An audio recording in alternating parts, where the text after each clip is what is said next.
पुन्हा एकदा जाऊयात थेट आमची प्रतिनिधी वैदेही यावेळेस हायकोर्टामध्ये उपस्थित आहे। वैदेही, नेमकं काय म्हटलंय कोर्टानं?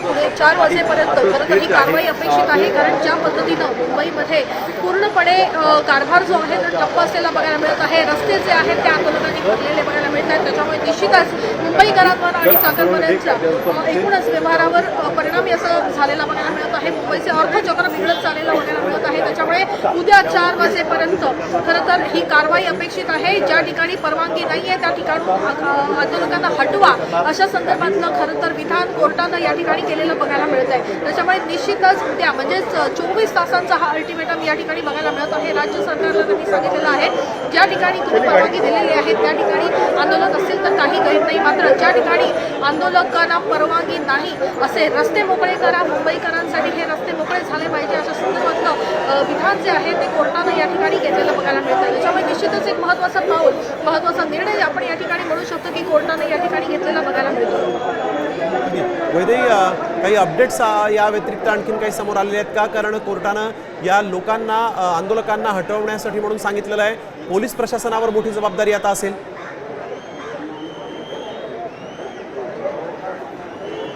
नक्कीच पोलीस प्रशासनावर एक मोठी जबाबदारी आहे, कारण एकीकडे सण उत्सव सुरू आहेत, गणेशोत्सव सुरू आहे, अशामध्येच मोठ्या प्रमाणात मुंबईकरांची जी कोंडी आहे ती या ठिकाणी या निमित्तानं होताना बघायला मिळते। त्याच्यामुळे या एकूणच संदर्भात पोलिसांची भूमिका अतिशय महत्त्वाची आहे, कारण एकीकडे कायदा सुव्यवस्थेप्रमाणे ॲक्शन करणं गरजेचं आहे असं मत देखील कोर्टानं या ठिकाणी नोंदवलेलं बघायला मिळत आहे। कारण कायदा सुव्यवस्थेप्रमाणे जर ज्या ठिकाणी आंदोलकांना आंदोलन करण्याची परवानगी आहे अशा आझाद मैदानामध्येच केवळ आंदोलकांना परवानगी राहावी, अन्य जे सार्वजनिक ठिकाणी जो हैदोस सध्या करण्यात जात आहे, ज्या पद्धतीचं आंदोलक जे आहेत ते रस्त्यांवर एक आंघोळ करताना बघायला मिळतात, रस्त्यांवर बसलेले बघायला मिळत आहे, झोपताना बघायला मिळत आहे, अशा ठिकाणून आंदोलकांना हटवा आणि मुंबईकरांसाठी हे रस्ते खुले करा असं देखील कोर्टानं या ठिकाणी स्पष्टपणे मत व्यक्त केलेलं बघायला मिळत आहे। दुसरीकडे आपण असं म्हणतोय की कोर्टानं हे देखील स्पष्ट केलेलं आहे की अजूनही जर लाखोंच्या प्रमाणामध्ये जर आंदोलक मुंबईच्या दिशेला येत असेल तर त्याला मुंबईच्या वेशीवरच थांबवा, कारण मुंबईमध्ये आझाद मैदानामध्ये ती परिस्थिती आता राहिलेली नाही।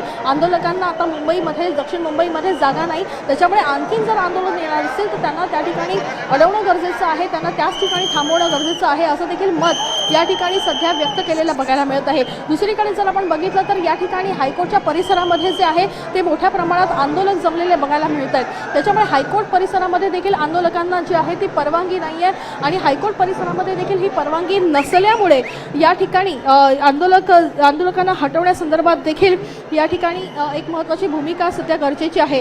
मनोज जरांगे पाटील यांच्या वैद्यकीय अवस्थेवर लक्ष ठेवा असं देखील मत हायकोर्टाने सांगितलेलं आहे। गरज वाटल्यास त्यांना वैद्यकीय सुरक्षा पुरवा असं देखील मत व्यक्त केलेलं आहे। त्याचप्रमाणे उद्यापर्यंत इतर आंदोलकांच्या आरोग्याची देखील काळजी घ्या, त्यांना देखील औषध उपचार गरजेचे असतील तर ते पुरवले जावेत। आता isakal.com आहे देशातील नंबर 1 ची मराठी न्यूज वेबसाईट। प्रत्येक अपडेटसाठी isakal.com ला नक्की भेट द्या।